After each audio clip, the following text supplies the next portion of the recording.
ਬਾਬਾ ਬੰਦਾ ਸਿੰਘ ਜੀ ਬਹਾਦਰ ਜੀ ਦਾ ਸ਼ਹੀਦੀ ਦਿਹਾੜਾ ਹੈ। ਅੱਜ ਦੇ ਦਿਨ ਬਾਬਾ ਜੀ ਨੂੰ ਦਿੱਲੀ ਦੇ ਅੰਦਰ ਜ਼ਾਲਮਾਂ ਵੱਲੋਂ ਉਹ ਤਸੀਹੇ ਦੇ ਕਰਕੇ ਸ਼ਹੀਦ ਕੀਤਾ ਗਿਆ। ਆਮ ਕੋਈ ਮਨੁੱਖ ਉਹ ਤਸੀਹੇ ਨਹੀਂ ਜਰ ਸਕਦਾ।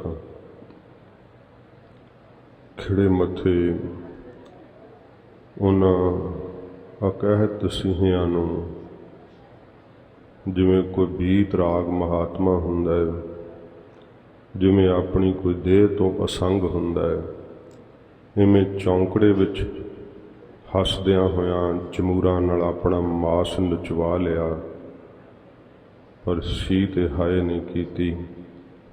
ਐਸੇ ਸੂਰਬੀਰ ਬਾਬਾ ਬੰਦਾ ਸਿੰਘ ਜੀ ਬਹਾਦਰ, ਜਿਨ੍ਹਾਂ ਨੂੰ ਲੋਹ ਪੁਰਸ਼ ਦੇ ਨਾਮ ਨਾਲ ਯਾਦ ਕੀਤਾ ਜਾਂਦਾ ਹੈ, ਸਤਿਗੁਰੂ ਜੀ ਦੀ ਆਗਿਆ ਨਾਲ ਖਾਲਸੇ ਦੇ ਰਾਜ ਦਾ ਨਿਸ਼ਾਨ ਝੁਲਾਇਆ। ਇਹੋ ਜੀ ਵਿਜੇ ਪਤਾਕਾ ਫਹਿਲਾਈ ਕਿ ਸਭ ਜਰਵਾਣੇ ਬਾਬਾ ਬੰਦਾ ਸਿੰਘ ਜੀ ਬਹਾਦਰ ਨੇ ਫੜ ਫੜ ਕੇ ਮੌਤ ਦੇ ਘਾਟ ਉਤਾਰੇ। ਸਤਿਗੁਰੂ ਜੀ ਦਾ ਇਸ ਧਰਤੀ ਤੇ ਆਉਣਾ, ਇਹ ਸੰਖੇਪ ਰੂਪ ਵਿੱਚ ਹੀ ਆਪਾਂ ਸਰਵਣ ਕਰਾਂਗੇ, ਕਿਉਂਕਿ ਵਿਸਥਾਰ ਨਾਲ ਸਮਾਂ ਜਿਹੜਾ ਹੈ ਉਹ ਸੀਮਤ ਹੈ। ਬਾਬਾ ਬੰਦਾ ਸਿੰਘ ਜੀ ਬਹਾਦਰ ਦਾ ਜਨਮ ਜੋ ਹੈ, ਇਹ ਸਾਧ ਸੰਗਤ ਜੀ ਰਾਜੌਰੀ ਦੇ ਨਗਰ ਦਾ ਹੈ, ਜੋ ਪੁੰਛ ਦਾ ਇਲਾਕਾ ਪੈਂਦਾ ਹੈ। ਬਾਬਾ ਜੀ ਦੇ ਬਚਪਨ ਦੀ ਜੋ ਘਟਨਾ ਹੈ, ਕਰਮਵੀਰ ਸਨ, ਪਰ ਅੱਖਾਂ ਦੇ ਸਾਹਮਣੇ ਜਦੋਂ ਹਿਰਨੀ ਦੇ ਪੇਟ 'ਚੋਂ ਬੱਚੇ ਨਿਕਲ ਕੇ ਤੜਫ ਤੜਫ ਕੇ ਮਰੇ, ਬੈਰਾਗ ਹੋ ਗਿਆ। ਬੈਰਾਗੀਆਂ ਦੀ ਸੰਗਤ ਕਰਕੇ ਮਾਧੋ ਦਾਸ ਨਾਮ ਰੱਖਿਆ। ਪਹਿਲਾ ਨਾਮ ਲਛਮਣ ਦੇਵ ਸੀਗਾ। ਬਹੁਤ ਹੀ ਜਲਦੀ ਇਹਨਾਂ ਨੇ ਸਿੱਧੀਆਂ ਨੂੰ ਪ੍ਰਾਪਤ ਕੀਤਾ, ਤਰਾਟਕ ਸ਼ਕਤੀਆਂ ਨੂੰ ਪ੍ਰਾਪਤ ਕਰ ਲਿਆ, ਧਿਆਨ ਜੋੜਨ ਵਿੱਚ, ਸਾਧਨਾ ਕਰਨ ਵਿੱਚ ਨਿਪੁੰਨ ਹੋਏ। ਇੱਥੋਂ ਤੱਕ ਕਿ ਵੀਰ ਵੀ ਬਸ ਕਰ ਲਏ। ਬੈਰਾਗੀਆਂ ਦੀ ਜਮਾਤ ਨਾਲ ਵਿਚਰਦਿਆਂ ਹੋਇਆਂ ਜਦੋਂ ਇੱਥੇ ਗੋਦਾਵਰੀ ਦੇ ਕੰਢੇ ਤੇ ਆ ਪੁੱਜੇ, ਇੱਥੋਂ ਦਾ ਮਨਮੋਹਕ ਦ੍ਰਿਸ਼ ਬਾਬਾ ਜੀ ਦੇ ਮਨ ਵਿੱਚ ਇਹੋ ਜਿਹੀ ਖਿੱਚ ਪਈ ਕਿ ਫਿਰ ਇੱਥੇ ਉਹਨਾਂ ਨੇ ਆਪਣਾ ਆਸ਼ਰਮ ਬਣਾਇਆ, ਜਿੱਥੇ ਗੁਰਦੁਆਰਾ ਬੰਦਾ ਘਾਟ ਸਾਹਿਬ ਵਿਦਿਆਮਾਨ ਹੈ। ਜਦੋਂ ਮਹਾਰਾਜ ਦਸਵੇਂ ਪਾਤਸ਼ਾਹ ਸਤਿਗੁਰੂ ਜੀ ਚੋਜ ਵਰਤਾਉਂਦੇ, ਜਦੋਂ ਮਹਾਰਾਜ ਦਾਦੂ ਦੁਆਰੇ ਆਏ, ਇੱਥੋਂ ਦਾ ਜੈਤ ਰਾਮ ਮਹੰਤ ਸੀ, ਵੈਸ਼ਨਵ ਮਤ ਦਾ ਸੀ। ਸ਼ਰਧਾ ਨਾਲ ਸਤਿਗੁਰੂ ਜੀ ਨੂੰ ਇਸ ਨੇ ਪ੍ਰਸ਼ਾਦਾ ਵਰਜਿਆ। ਸੇਵਕ ਕਹਿੰਦੇ, ਗੁਰੂ ਸਾਹਿਬ ਨੂੰ ਨਿਆਉਂਦਾ ਤਾਂ ਦੇ ਆਏ ਹੋ, ਪਰ ਮਹਾਰਾਜ ਦੇ ਬਾਜ ਕੀ ਖਾਣਗੇ। ਫਿਰ ਇਹ ਜੈਤ ਰਾਮ ਮਹੰਤ ਦਿਲੋਂ ਨਿਰਛਲ ਸੀ। ਮਹਾਰਾਜ ਦੇ ਕੋਲ ਆ ਕੇ ਕਹਿੰਦਾ, ਸਤਿਗੁਰੂ ਮੈਂ ਸਾਰੀ ਉਮਰ ਵੈਸ਼ਨਵ ਮਤ ਕਮਾਇਆ ਏ, ਮਹਾਰਾਜ ਮੈਂ ਨਿਆਉਂਦਾ ਵਾਪਸ ਲੈਣ ਆਇਆ। ਮਹਾਰਾਜ ਕਹਿੰਦੇ, ਕੀ ਗੱਲ ਹੈ।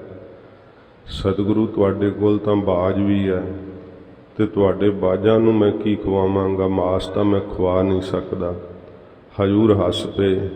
ਮਹਾਰਾਜ ਕਹਿੰਦੇ, ਜੇ ਤੇਰੀ ਸ਼ਰਧਾ ਨਾ, ਜਾਂ ਸਾਡੇ ਬਾਜ ਵੀ ਤੇਰੇ ਮੋਠ ਖਾ ਲੈਣਗੇ। ਬਾਜ ਮੋਠ ਨਹੀਂ ਖਾਂਦੇ। ਸਤ ਸੰਗਤ ਜੀ, ਸਤਿਗੁਰੂ ਜੀ ਦਾ ਹਰੇਕ ਕੌਤਕ ਹੀ ਅਸਚਰਜ ਹੈ। ਉੱਥੇ ਬਾਜਾਂ ਨੇ ਮੋਠ ਖਾਧੇ ਸੀ। ਫਿਰ ਮਹਾਰਾਜ ਨੂੰ ਸ਼ਸਤਰ ਧਾਰਨ ਬਾਰੇ ਇਹਨਾਂ ਨੇ ਪੁੱਛਿਆ ਸੀ।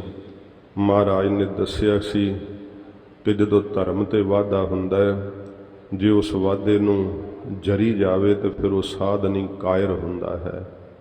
ਮਹਾਰਾਜ ਨੇ ਕਿਹਾ ਨਾਮ ਜਪ ਕਰਕੇ ਵਾਹਿਗੁਰੂ ਵਿੱਚ ਅਭੇਦ ਹੋਈਦਾ। ਆਪਣੀ ਬੰਦਗੀ ਨੂੰ ਅਤੇ ਸਮਾਜ ਵਿੱਚ ਧਰਮ ਨੂੰ ਬਰਕਰਾਰ ਰੱਖਣ ਵਾਸਤੇ ਸ਼ਸਤਰ ਵੀ ਜ਼ਰੂਰੀ ਹੈ। ਇਹ ਜਰਵਾਣੇ ਦੀ ਪੱਖਿਆ ਵਾਸਤੇ ਹੈ। ਸਤਿਗੁਰੂ ਜੀ ਨੂੰ ਪੁੱਛਿਆ ਜੈਤ ਰਾਮ ਨੇ, ਮਹਾਰਾਜ ਆਪ ਹੁਣ ਕਿੱਧਰ ਜਾ ਰਹੇ ਹੋ ਸਤਿਗੁਰੂ? ਮਹਾਰਾਜ ਕਹਿੰਦੇ ਅਸੀਂ ਨੰਦੇੜ ਦੀ ਧਰਤੀ ਨੂੰ ਜਾ ਰਹੇ ਹਾਂ, ਗੋਦਾਵਰੀ ਦੇ ਕੰਢੇ ਤੱਕ ਪੁੱਜਣਾ, ਉੱਥੇ ਸਾਡਾ ਸਤਿਯੁਗੀ ਅਸਥਾਨ ਹੈ। ਜੈਤ ਰਾਮ ਕਹਿੰਦਾ ਮਹਾਰਾਜ ਉੱਥੇ ਤਾਂ ਭਾਵੇਂ ਜਾਇਓ, ਪਰ ਉੱਥੇ ਇੱਕ ਮਾਧੋ ਦਾਸ ਬੈਰਾਗੀ ਰਹਿੰਦਾ ਹੈ, ਉਹਦੇ ਡੇਰੇ ਨਾ ਜਾਇਆ ਜੇ। ਮਹਾਰਾਜ ਕਹਿੰਦੇ ਕੀ ਕਾਰਨ? ਉਹਨੇ ਜੈਤ ਰਾਮ ਕਹਿੰਦਾ ਮਹਾਰਾਜ ਉਹਨੇ ਤਾਂ ਸ਼ਕਤੀਆਂ ਬੜੀਆਂ ਵਸ ਕੀਤੀਆਂ ਹੋਈਆਂ, ਵੀਰ ਵਸ ਕੀਤੇ ਹੋਏ ਹੈ, ਜਿਹੜਾ ਵੀ ਉਹਦੇ ਕੋਲ ਜਾਂਦਾ ਉਹਦੀ ਉਹ ਬੇਪੱਤੀ ਕਰ ਦਿੰਦਾ ਹੈ। ਮਹਾਰਾਜ ਤੁਸੀਂ ਉੱਥੇ ਨਾ ਜਾਇਆ ਜੇ। ਸਤਿਗੁਰੂ ਜੀ ਹੱਸਦੇ ਹੋਏ ਕਹਿੰਦੇ ਜੈਤ ਰਾਮ ਅਸੀਂ ਚੱਲੇ ਹੀ ਉੱਥੇ ਹਾਂ, ਤੂੰ ਐਂ ਕਰ ਆਪਣੇ 2 ਬੈਰਾਗੀ ਨਾਲ ਸਾਡੇ ਸੇਵਕ ਭੇਜ ਦੇ ਤੇ ਉਹ ਫਿਰ ਤੈਨੂੰ ਆ ਕੇ ਦੱਸੂਗੇ ਉੱਥੇ ਜੋ ਵਰਤਾਰਾ ਵਰਤੇਗਾ। ਜੈਤ ਰਾਮ ਦੇ ਉਹ 2 ਚੇਲੇ ਨਾਲ ਆਏ ਸੀ ਗੁਰੂ ਸਾਹਿਬ ਦੇ, ਵੇਖਣ ਨੂੰ ਕਿ ਮਾਧੋ ਦਾਸ ਗੁਰੂ ਸਾਹਿਬ ਨੂੰ ਕਿਵੇਂ ਆਪਣੀਆਂ ਸ਼ਕਤੀਆਂ ਨਾਲ ਹਰਾਉਂਦਾ ਹੈ ਕਿ ਜਾਂ ਮਹਾਰਾਜ ਸੱਚੇ ਪਾਤਸ਼ਾਹ ਤੋਂ ਹਾਰ ਜਾਂਦਾ ਹੈ। ਉਹ ਵੇਖਣ ਲਈ ਹੀ ਆਏ ਸੀ। ਜਦੋਂ ਚੋਜੀ ਪਾਤਸ਼ਾਹ ਜੀ ਫਿਰ ਇਸ ਦੀ 12 ਦਰੀ ਦੇ ਅੰਦਰ ਪ੍ਰਵੇਸ਼ ਕਰਦੇ ਆ, ਹਜੂਰ ਸਜੇ ਹੋਏ ਪਲੰਘੇ ਤੇ ਜਾ ਕਰਕੇ ਬੈਠਦੇ ਆ। ਗੋਦਾਵਰੀ ਵਿੱਚ ਇਸ਼ਨਾਨ ਕਰਨ ਉਤਰਿਆ ਹੋਇਆ ਮਾਧੋ ਦਾਸ, ਇਹਨੂੰ ਪਤਾ ਲੱਗਦਾ ਹੈ ਕਿ ਕੋਈ ਪਲੰਘੇ ਤੇ ਬੈਠ ਗਿਆ ਆ ਕੇ। ਸੇਵਕਾਂ ਵੀ ਖਬਰ ਦਿੱਤੀ। ਮਾਧੋ ਦਾਸ ਨੇ ਆਪਣੀਆਂ ਸਾਰੀਆਂ ਸ਼ਕਤੀਆਂ ਜਿਹੜੀਆਂ ਸੀ ਗੁਰੂ ਸਾਹਿਬ ਦਾ ਪਲੰਘਾ ਪਲਟਣ ਨੂੰ ਲਾ ਦਿੱਤੀਆਂ। ਕਵੀ ਭਾਈ ਸੰਤੋਖ ਸਿੰਘ ਜੀ ਨੇ ਲਿਖਿਆ ਕਿ ਜਿਹੜੇ ਵੀਰ ਮਹਾਰਾਜ ਦਾ ਪਲੰਘਾ ਪਲਟਣ ਨਹੀਂ ਜਾਂਦੇ ਸੀ ਨਾ, ਜਿਵੇਂ ਵੀਰ ਮੰਨੇ ਹੋਏ ਆ ਦੱਤਾਤਰੇय ਦੇ, ਹਨੂਮਾਨ ਦੇ, ਭੈਰੋਂ ਦੇ, ਜੇ ਭੈਰੋਂ ਦੇ ਵੀਰ ਜਾਂਦੇ ਆ ਤੇ ਉਹਨਾਂ ਨੂੰ ਆਪਣੇ ਅੱਗੇ ਇਸ਼ਟ ਭੈਰੋ ਦਾ ਹੀ ਦਰਸ਼ਨ ਹੁੰਦਾ ਹੈ। ਹਨੂਮਾਨ ਦੇ ਵੀਰ ਜਾਂਦੇ ਉਹਨਾਂ ਨੂੰ ਆਪਣੇ ਇਸ਼ਟ ਹਨੂਮਾਨ ਦਾ ਦਰਸ਼ਨ ਹੁੰਦਾ ਹੈ। ਸ਼ਕਤੀਆਂ ਨੇ ਜ਼ੋਰ ਲਾ ਲਿਆ ਪਰ ਪਲੰਘਾ ਨਾ ਪਲਟਿਆ ਗਿਆ। ਵੀਰਾਂ ਨੇ ਵੀ ਮੱਥਾ ਟੇਕ ਦਿੱਤਾ। ਮਾਧੋ ਦਾਸ ਨੂੰ ਪਤਾ ਲੱਗ ਗਿਆ ਕੋਈ ਭਾਰੀ ਪੁਰਖ ਆ ਕੇ ਪਲੰਘੇ ਤੇ ਸਜ ਗਿਆ। ਆਪਣੇ ਚੇਲਿਆਂ ਸਮੇਤ ਜਦੋਂ 12 ਦਰੀ ਵਿੱਚ ਪ੍ਰਵੇਸ਼ ਹੋਇਆ, ਬਾਜਾਂ ਵਾਲੇ ਸਤਿਗੁਰਾਂ ਦਾ ਜਦੋਂ ਦਗਦਾ ਹੋਇਆ ਮੁਖਾਰ ਬਿੰਦ ਨੇ ਨੇਤਰਾਂ ਨਾਲ ਤੱਕਿਆ, ਅੰਤਰਾਤਮੇ ਸ਼ਰਧਾ ਦੇ ਨਾਲ ਇਸ ਦਾ ਸੀਸ ਝੁਕ ਗਿਆ। ਮਹਾਰਾਜ ਸੱਚੇ ਪਾਤਸ਼ਾਹ ਜੀ ਦੇ ਦਰਸ਼ਨ ਕਰਦਿਆਂ ਗੋਡਿਆਂ ਭਾਰ ਹੋ ਕੇ ਡਿੱਗਿਆ। ਸਤਿਗੁਰੂ ਜੀ ਪੁੱਛਦੇ ਆ ਉਹਨੂੰ ਕੌਣ ਹੈ? ਸਤਿਗੁਰੂ ਜੀ ਕਹਿੰਨੂੰ ਮਹਾਰਾਜ ਨੇ ਜਦੋਂ ਪੁੱਛਿਆ ਨਾ ਤੇ ਹਜੂਰ ਨੂੰ ਕਹਿੰਦਾ ਕਿ ਮਹਾਰਾਜ ਮੈਂ ਆਪ ਕਾ ਬੰਦਾ ਹਾਂ। ਇਹ ਜਿਹੜਾ ਨਾਮ ਪ੍ਰਸਿੱਧ ਹੋਇਆ ਨਾ ਪੰਥ ਵਿੱਚ, ਇੱਥੋਂ ਹੀ ਪ੍ਰਸਿੱਧ ਹੋਇਆ ਕਿ ਮਹਾਰਾਜ ਮੈਂ ਆਪ ਜੀ ਦਾ ਬੰਦਾ ਹਾਂ। ਤੇ ਮਹਾਰਾਜ ਨੇ ਫਿਰ ਆਖਿਆ ਮਾਧੋ ਦਾਸ ਬੰਦਿਆਂ ਵਾਲੇ ਕਰਮ ਥੋੜੋ ਹੈ, ਫਿਰ ਘਰ ਆਇਆਂ ਦਾ ਤੇ ਮਾਣ ਕਰੀਦਾ ਹੈ, ਇੱਜ਼ਤ ਥੋੜੋ ਲਾਹੀ ਦੀ ਹੈ। ਸਤਿਗੁਰੂ ਜੀ ਦੇ ਚਰਨਾਂ ਨਾਲ ਲਿਪਟ ਗਿਆ ਮਾਧੋ ਦਾਸ। ਸਤਿਗੁਰੂ ਗਰੀਬ ਨਿਵਾਜ ਸੱਚੇ ਪਾਤਸ਼ਾਹ ਜੀ ਦੀ ਇੱਥੇ ਸੰਗਤ ਪ੍ਰਾਪਤ ਹੋਈ। ਇਤਿਹਾਸ ਨੇ ਜ਼ਿਕਰ ਕੀਤਾ ਹੈ ਮਹਾਰਾਜ ਦੀ ਦੋਵੇਂ ਟਾਈਮ ਸੰਗਤ ਵਿੱਚ ਮਾਧੋ ਦਾਸ ਆਪਣੇ ਬਰਾਗੀ ਚੇਲਿਆਂ ਸਮੇਤ ਆਉਂਦਾ, ਕਥਾ ਕੀਰਤਨ ਦਾ ਆਨੰਦ ਮਾਣਦਾ। ਉਸ ਨੂੰ ਸਤਿਗੁਰੂ ਜੀ ਦੀ ਸੰਗਤ ਕਰਕੇ ਪ੍ਰਤੀਤ ਹੋਇਆ ਕਿ ਇਹ ਸ਼ਕਤੀਆਂ ਤਾਂ ਇਸ ਦੁਨੀਆ ਵਿੱਚ ਹੀ ਰਹਿ ਜਾਂਦੀਆਂ ਮਨਾ, ਅਸਲੀ ਤਾਂ ਪਰਮੇਸ਼ਰ ਦੇ ਸਰੂਪ ਦੀ ਸਾਖਿਆਤਤਾ ਦਾ ਰਸਤਾ ਹੈ। ਗੁਰੂ ਗੋਬਿੰਦ ਸਿੰਘ ਸਾਹਿਬ ਜੀ ਮਹਾਰਾਜ ਨੇ ਸ਼ਬਦ ਦਾ ਮਾਰਗ ਦਿੱਤਾ। ਸਤਿਗੁਰੂ ਜੀ ਦੇ ਮੁਖ ਤੋਂ ਉਹ ਸ਼ਬਦ ਦੀ ਮਹਿਮਾ ਸੁਣਦਾ।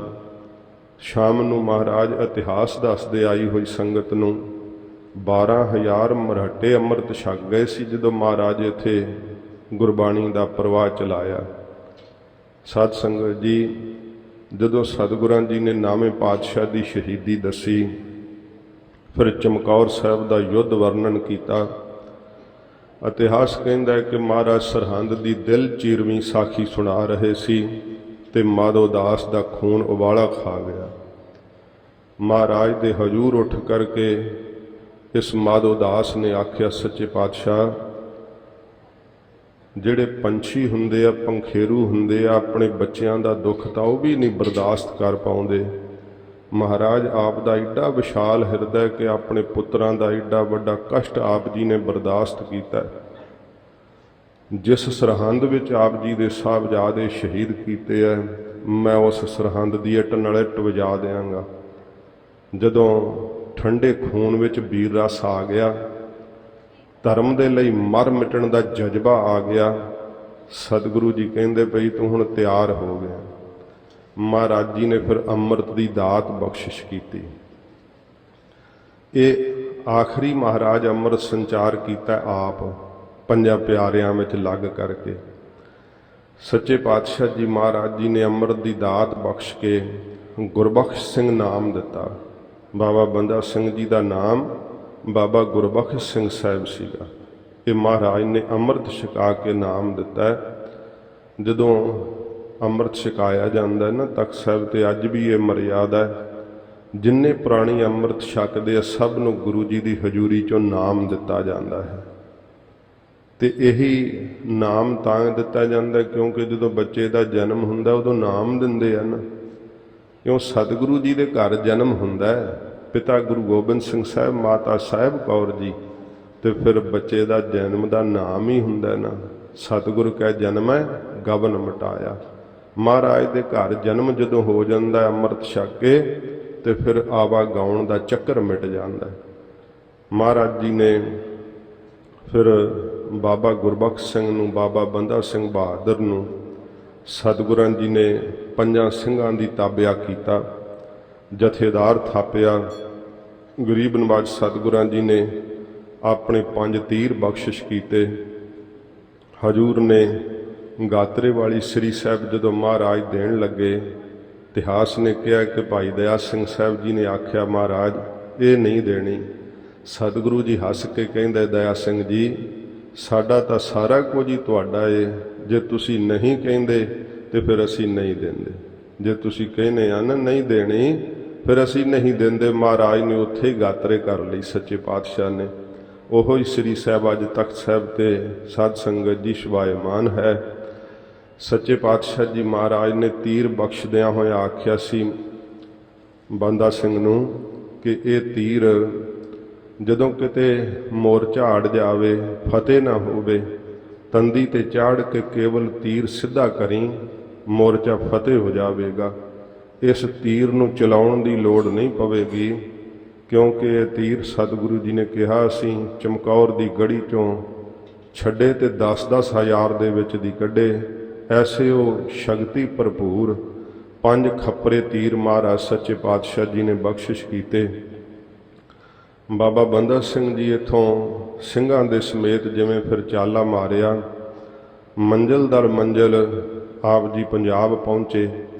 ਸਤਿਗੁਰੂ ਜੀ ਦੇ ਹੁਕਮਨਾਮੇ ਸਾਹਿਬ ਮਾਝੇ ਦੀਆਂ ਸੰਗਤਾਂ ਨੂੰ, ਮਾਲਵੇ ਦੀਆਂ ਸੰਗਤਾਂ ਨੂੰ, ਦੁਆਬੇ ਦੇ ਜਥੇਦਾਰਾਂ ਨੂੰ ਸਤਿਗੁਰੂ ਜੀ ਦੇ ਹੁਕਮਨਾਮੇ ਸਾਹਿਬ ਪਹੁੰਚੇ ਕਿ ਅਸੀਂ ਪੰਥ ਦਾ ਜਥੇਦਾਰ ਥਾਪਿਆ ਹੈ।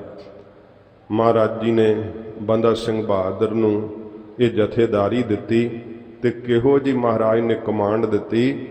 ਬੰਦਾ ਸਿੰਘ ਨੂੰ ਆਖਿਆ ਸੀ ਪੰਜਾਂ ਦੇ ਹੁਕਮ ਵਿੱਚ ਰਹਿਣਾ, ਇਹ ਜੋ 5 ਕਹਿਣਗੇ ਉਹਨੂੰ ਸਾਡਾ ਹੁਕਮ ਮੰਨਣਾ, ਕਿਉਂਕਿ ਮਹਾਰਾਜ ਦੇ ਵਾਕ ਨੇ ਸਿੱਖ ਪੰਚਨ ਮੈਂ ਮੇਰੋ ਵਾਸਾ। ਇਹ ਪੰਚ ਪ੍ਰਧਾਨੀ ਰਾਜ ਬਣਾ ਕੇ ਸਤਿਗੁਰੂ ਜੀ ਨੇ ਤੋਰਿਆ ਸੀ। ਸੱਚੇ ਪਾਤਸ਼ਾਹ ਜੀ ਮਹਾਰਾਜ ਨੇ ਤੁਰਨ ਲੱਗਿਆ ਸਤਿਗੁਰਾਂ ਜੀ ਨੇ ਕਿਹਾ ਸੀ ਕਿ ਖਾਲਸੇ ਤੋਂ ਉੱਚਾ ਤਖਤ ਨਹੀਂ ਲਾਉਣਾ, ਸ਼ੀਸ਼ ਤੇ ਕਲਗੀ ਨਹੀਂ ਲਾਉਣੀ, ਤੇ ਗ੍ਰਸਤ ਨਹੀਂ ਪ੍ਰਵੇਸ਼ ਕਰਨਾ, ਤੇ ਫਤਿਹ ਗੁਰੂ ਕੀ ਬੁਲਾਉਣੀ। ਇਹ 4 ਬਚਨ ਮਹਾਰਾਜ ਕਹੇ ਸੀ। ਕਈ ਸ਼ੰਕਾ ਕਰਦੇ ਆ ਕਿ ਵੇਖੋ ਗ੍ਰਸਤ ਤਾਂ ਮਹਾਰਾਜ ਜੀ ਨੇ ਆਗਿਆ ਕੀਤੀ ਹੈ, ਪਰ ਸਾਧ ਸੰਗਤ ਜੀ ਕੁਝ ਕਾਰਨਾਂ ਨੂੰ ਲੈ ਕੇ ਸਤਿਗੁਰਾਂ ਜੀ ਨੇ ਇਹ ਤਾਕੀਦ ਕੀਤੀ ਸੀਗੀ। ਜਿਸ ਵਕਤ ਬਾਬਾ ਬੰਦਾ ਸਿੰਘ ਜੀ ਬਹਾਦਰ ਫਿਰ ਪੰਜਾਬ ਦੇ ਅੰਦਰ ਪ੍ਰਵੇਸ਼ ਹੋਏ ਐ ਪੰਜਾਬ ਦੇ ਅੰਦਰ ਆ ਕੇ ਦਸਖਤ ਦਿੱਤਾ ਜਿਵੇਂ ਕੋਈ ਬਹੁਤ ਤੇਜ਼ ਤੂਫਾਨ ਰੁੱਖਾਂ ਨੂੰ ਪੁੱਟ ਦਿੰਦਾ ਨਾ, ਇਵੇਂ ਜ਼ਾਲਮਾਂ ਨੂੰ ਨਾਸ਼ ਕੀਤਾ। ਕੀ ਸਡੌਰਾ, ਕੀ ਸਮਾਣਾ, ਜਿੱਧਰ ਦੀ ਬਾਬਾ ਬੰਦਾ ਸਿੰਘ ਜੀ ਬਹਾਦਰ ਲੰਘੇ, ਜਿਵੇਂ ਤੂਫਾਨ ਜਿਹੜਾ ਹੈ ਉਹ ਕਿਸਾਨ ਦੀ ਫਸਲ ਨੂੰ ਉਡਾ ਦਿੰਦਾ ਨਾ, ਇਵੇਂ ਜ਼ਾਲਮਾਂ ਦੇ ਉਹਨਾਂ ਇਲਾਕਿਆਂ ਨੂੰ ਉਜਾੜ ਦਿੱਤਾ ਬਾਬਾ ਬੰਦਾ ਸਿੰਘ ਬਹਾਦਰ ਨੇ। ਫੜ ਫੜ ਕੇ ਸਜ਼ਾਵਾਂ ਦਿੱਤੀਆਂ। ਸ਼ਾਸਲ ਬੇਗ ਤੇ ਬਾਸ਼ਲ ਬੇਗ ਵਰਗਿਆਂ ਨੂੰ ਫਾਹੇ ਟੰਗ ਕੇ ਮਾਰਿਆ। ਪੀਰ ਬੁੱਧੂ ਸ਼ਾਹ ਜੀ ਦੇ ਜਿਹੜੇ ਪਰਿਵਾਰ ਨੂੰ ਸ਼ਹੀਦ ਕਰਨ ਵਾਲੇ ਚੌਧਰੀ ਸਨ, ਉਹਨਾਂ ਨੂੰ ਜੰਡਾਂ ਨਾਲ ਪੁੱਠੇ ਲਟਕਾ ਕੇ ਸਾੜ ਕੇ ਮੌਤ ਦੇ ਘਾਟ ਉਤਾਰਿਆ। ਦਹਿਸ਼ਤ ਪੈ ਗਈ ਇੱਕ ਵਾਰੀ ਕਿ ਖਾਲਸਾ ਆ ਗੱਜਿਆ ਹੈ। ਜਦੋਂ ਸਰਹੰਦ ਨੂੰ ਮੂੰਹ ਕੀਤਾ, ਵਜੀਦ ਖਾਨ ਥਰ ਥਰ ਕੰਬ ਰਿਹਾ ਸੀ।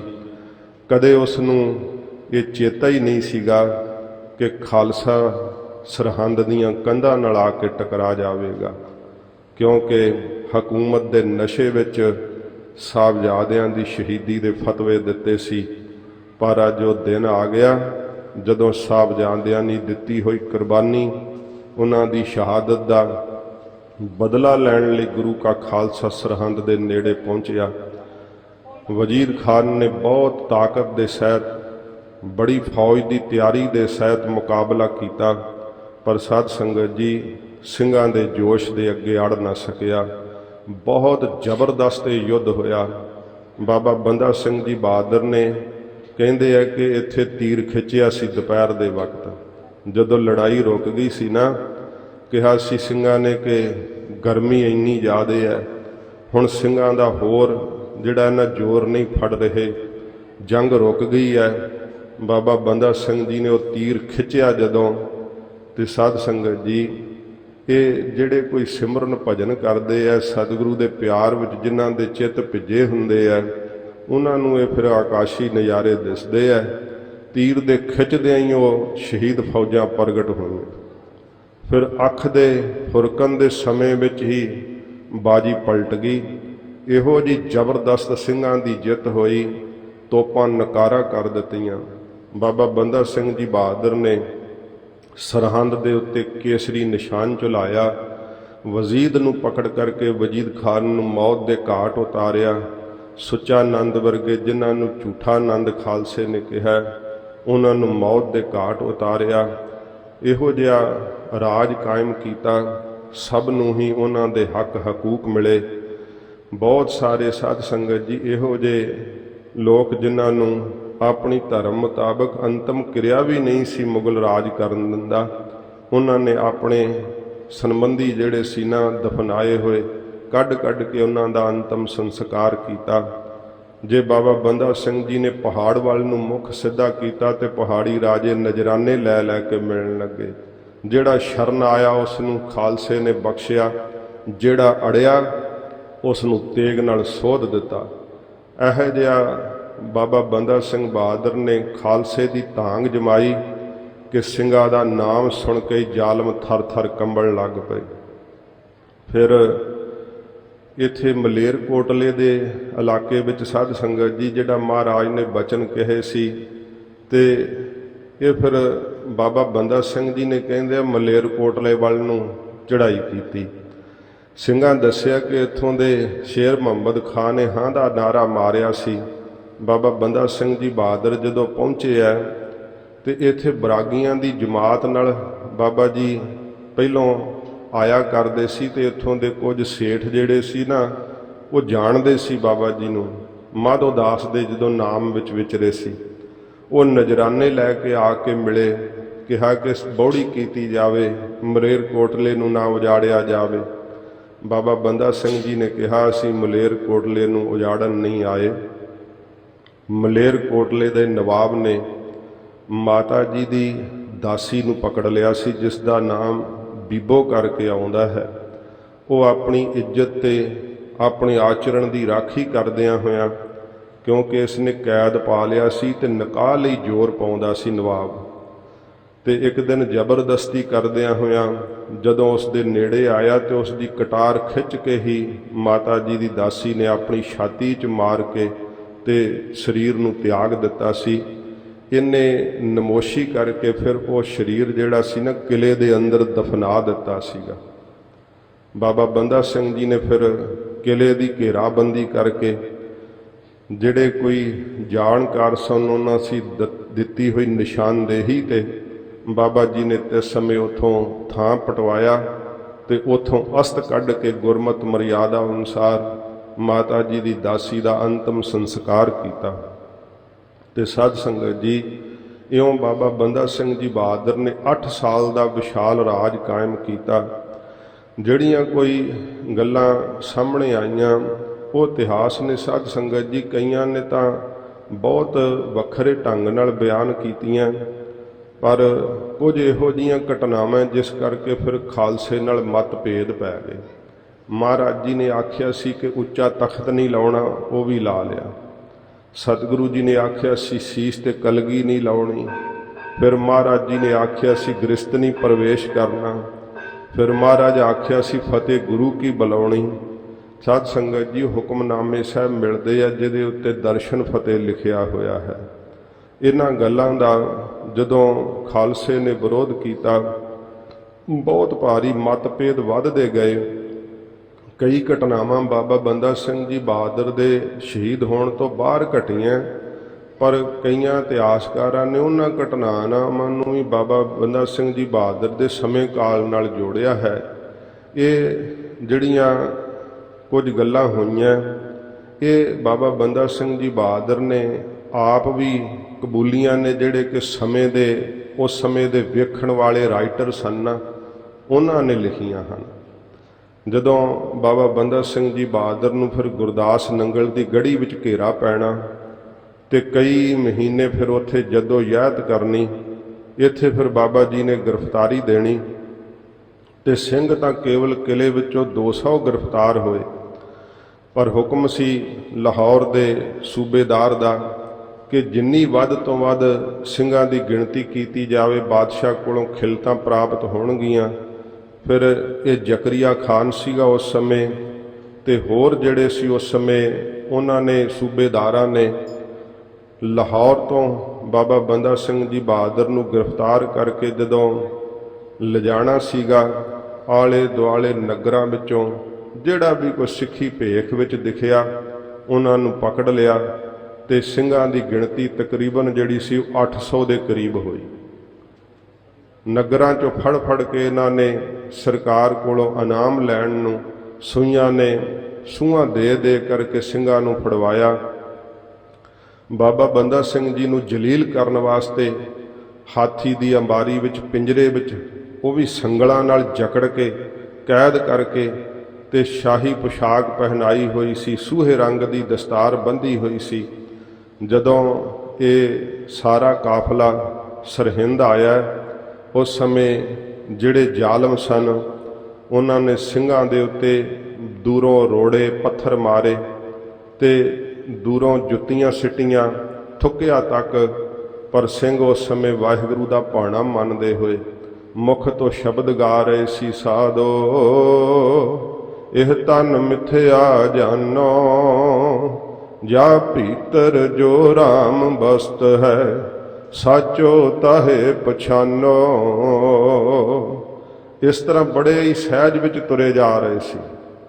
ਗਿਆਨੀ ਗਿਆਨ ਸਿੰਘ ਜੀ ਨੇ ਲਿਖਿਆ ਕਿ ਜਦੋਂ ਬਾਜ਼ਾਰ ਦੇ ਵਿੱਚ ਦੀ ਲੰਘੇ ਤੇ ਕੁਝ ਮੁਸਲਮਾਨਾਂ ਨੇ ਤਵੱਸਬ ਦੇ ਭਰਿਆ ਹੋਇਆਂ ਨੇ ਸਾਹਿਬਜ਼ਾਦਿਆਂ ਦਾ ਨਾਮ ਲੈ ਕਰਕੇ ਤੇ ਕੁਝ ਇਹੋ ਜਿਹੀਆਂ ਗੱਲਾਂ ਕਹੀਆਂ, ਉਸ ਸਮੇਂ ਸਿੰਘਾਂ ਦੀਆਂ ਇੰਨਾ ਜ਼ਿਆਦਾ ਵੀਰ ਰਸ ਆਇਆ ਕਿ ਹੱਥ ਕੜੀਆਂ ਤੋੜ ਕੇ ਸਿੰਘਾਂ ਨੇ ਸ੍ਰੀ ਸਾਹਿਬਾਂ ਖੋਹ ਲਈਆਂ।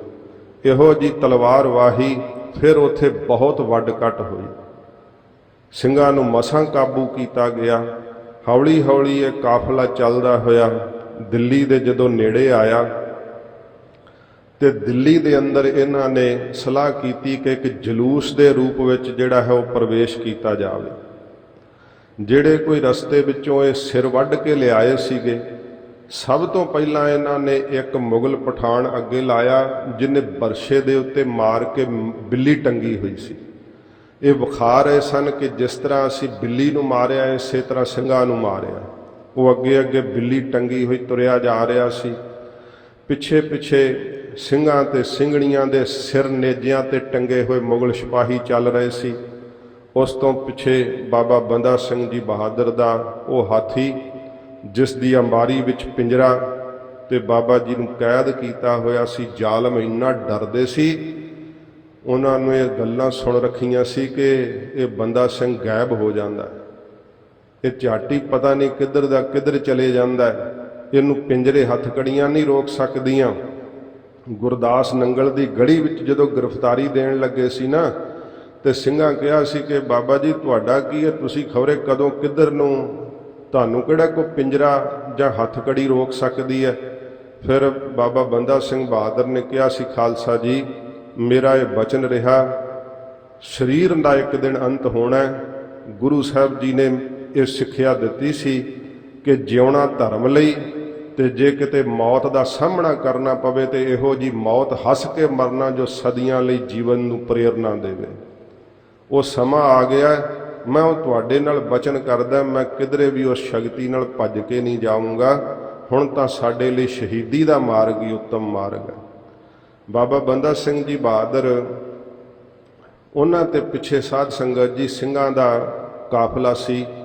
कुछ सिंह गड्डियां ते लदे होए सी, क्योंकि 8-8 महीने दे भुखे सीगे ते हड्डियां दे पिंजर ही दिस रहे सी। बाबा जी का पुत्र अजय सिंह, इस प्रकार ये काफला जदों ये जलूस के रूप में कहते जदों दिल्ली के अंदर प्रवेश होया, उस समय के साध संगत जी राइटरां ने लिखिया, जिहड़े कुछ विदेशी राइटर भी सीगे, कहते दिल्ली दीयां सड़कां ते कदे इन्नी भीड़ नहीं वेखण नूं मिली। लोग उमड़ आए बाबा बंदा सिंह जी बहादुर नूं वेखण वास्ते, ਸਿੰਘਾਂ नूं वेखण वास्ते कि किहड़े सिंह जिन्हां ने ਐਨ तैश नैश कर दिता मुगलिया हुकूमत नूं। बाबा बंदा सिंह जी बहादुर दा जदों हाथी चलदा होया लाल किले दे साध संगत जी सामणेओं दी बाजार विच दी लंघ रिहा सी ना, ते लिखदे आ कि उस समय मुगलों दीयां बेगमां भी अटारियां ते चढ़ चढ़ के बाबा बंदा सिंह जी बहादुर दा चेहरा वेख रहीआं सीगियां कि वो किहो जिहा प्रतापी खालसा गुरु गोबिंद सिंह साहब जी महाराज दा। फिर शहीदियां दा सिलसिला इत्थे चलिया, समा अपनी चाल नाल वधदा जा रहा। साध संगत जी रोज़ दा 100 सिंह शहीद किया जाता। इत्थे ही भाई राय सिंह नाम का एक साध संगत जी बालक सी, जिहड़ा ओदी माता ओदी नव विआहता नूं लै करके फरकशीर दे कोल आई सी। कहा कि मेरा पुत्र तां ਸਿੰਘਾਂ दा कैदी सी, ਸਿੰਘ ਇਹਨੂੰ फड़ ले आए सी ते तुसी नाल ही कैद कर लिया, तो सिख नहीं हिंदू है।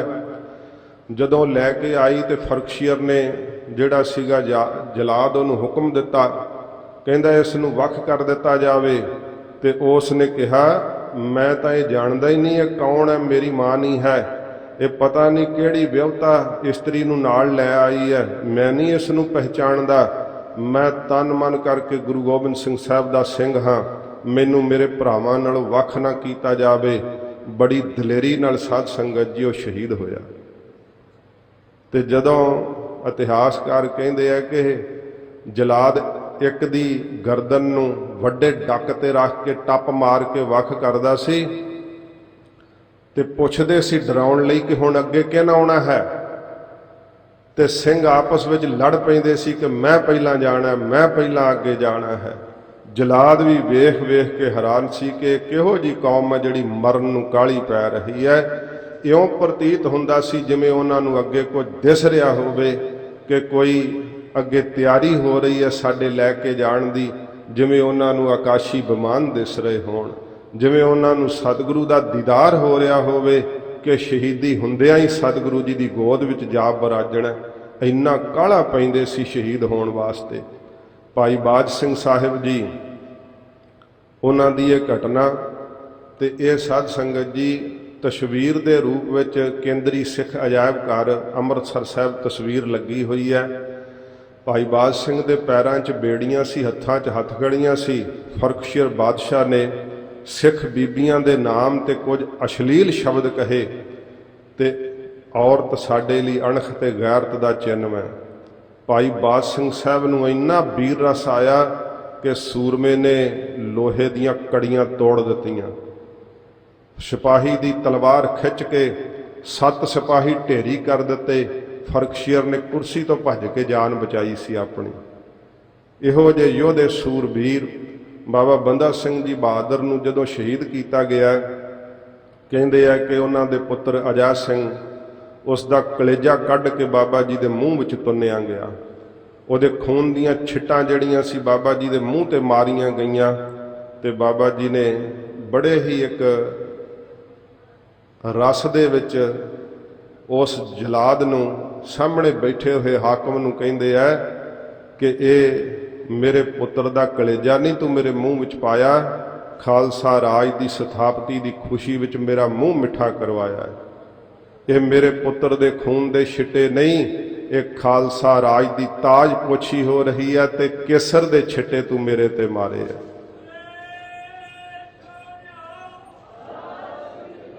ਐਡੀ ਵੀਰਤਾ ਨਾਲ ਉੱਤਰ ਦਿੱਤਾ। ਬਾਬਾ ਬੰਦਾ ਸਿੰਘ ਜੀ ਬਹਾਦਰ ਨੂੰ ਕਿਹਾ, ਕਿਹੜੀ ਮੌਤ ਮਰਨਾ ਪਸੰਦ ਕਰੇਗਾ? ਬਾਬਾ ਜੀ ਹੱਸ ਕੇ ਕਹਿੰਦੇ, ਫਰਖਸ਼ੀਰ, ਜਿਹੜੀ ਮੌਤ ਤੂੰ ਮਰਨਾ ਪਸੰਦ ਕਰ ਲੈ। ਜਿਹੜੀ ਮੌਤ ਤੂੰ ਮਰਨਾ ਪਸੰਦ ਕਰਦਾ ਉਸੇ ਮੌਤ ਮੈਨੂੰ ਮਾਰ ਦੇ। ਉਹਨਾਂ ਨੂੰ ਪਤਾ ਲੱਗਿਆ ਵੀ ਇਹ ਬੇਖੌਫ ਨੇ, ਕੋਈ ਮੌਤ ਦਾ ਭੈ ਨਹੀਂ। ਬਾਬਾ ਜੀ ਦੀਆਂ ਅੱਖਾਂ ਸਲਾਖਾਂ ਨਾਲ ਕੱਢੀਆਂ ਗਈਆਂ। ਫਿਰ ਸਾਧ ਸੰਗਤ ਜੀ ਜਮੂਰ ਗਰਮ ਕਰ ਕਰਕੇ ਬਾਬਾ ਜੀ ਦਾ ਸਾਰਾ ਸਰੀਰ ਜਮੂਰਾਂ ਨਾਲ ਨੋਚਿਆ ਗਿਆ। ਬਾਬਾ ਜੀ ਨੂੰ ਹਾਥੀ ਦੇ ਪਿੱਛੇ ਪਾ ਕਰਕੇ ਦਿੱਲੀ ਦੇ ਅੰਦਰ ਘਸੀਟਿਆ ਗਿਆ। ਇੱਕ ਇੱਕ ਅੰਗ ਤੋੜ ਕਰਕੇ ਬਾਬਾ ਬੰਦਾ ਸਿੰਘ ਜੀ ਬਹਾਦਰ ਨੂੰ ਸ਼ਹੀਦ ਕੀਤਾ। ਸੂਰਬੀਰ ਯੋਧੇ ਨੇ ਸੀ ਤੇ ਹਾਏ ਨਹੀਂ ਕੀਤੀ। ਕਾਫੀ ਖਾਂ ਇੱਕ ਮੌਕੇ ਦਾ ਰਾਈਟਰ ਹੋਇਆ, ਕਹਿੰਦੇ ਜਦੋਂ ਬਾਬਾ ਜੀ ਦੀ ਅੱਖਾਂ 'ਚ ਸਲਾਖਾਂ ਮਾਰਨ ਲੱਗੇ ਨਾ, ਗਰਮ ਕੀਤੇ ਹੋਏ ਜਮੂਰ ਉਹਨਾਂ ਨੇ ਪਕੜੇ ਹੋਏ ਸੀ, ਤੇ ਬਾਬਾ ਬੰਦਾ ਸਿੰਘ ਜੀ ਬਹਾਦਰ ਨੇ ਕਿਹਾ, किसी की क्या मजाल थी कि मेरी तरफ आंख भी उठा सकता, मुझसे सदगुरु की सेवा में खता हुई है। ये काफी खान लिखता है। बाबा बंदा सिंह जी बहादुर ने कहा, किसी की की मजाल सी कि मेरे वाल अख भी चक के वेख जाता, सतगुरु जी की आग्ञा विच मेरे कोल खता हो गई है। उस चीज़ नूं बाबा जी ने आप कबूलिया। ते सत संगत जी जदों शहीद होए आ बाजां वाले सतगुरु जी ने शीश ते हथ रख करके कृपा की है, ते ऐसी शहादत उन्होंने जड़ी शहादत रोंगटे खड़ी कर देने वाली है। बाबा जी का अज शहीदी दिन है। बहुत लम्मा समा बाबा जी की शहादत नूं कौम ने अणगोलियां कीता। बाबा जी का इत्थे अस्थान भी लम्मा समा कायम नहीं होया। तकरीबन 1940 ते 60 के करीब साध संगत जी कोशिशां होईयां, फिर बाबा जी का यह अस्थान विद्यमान होया। बंदा घाट अस्थान जिथे अज शहीदी दिहाड़ा दोपहर के वक्त मनाया जा रहा है, आप संगतां ने उत्थे भी हाजरियां भरनियां। जिन्ना भी समा है आओ सतगुरु जी की अमृत बाणी की कथा नाल जुड़िए। महाराज दे पवित्र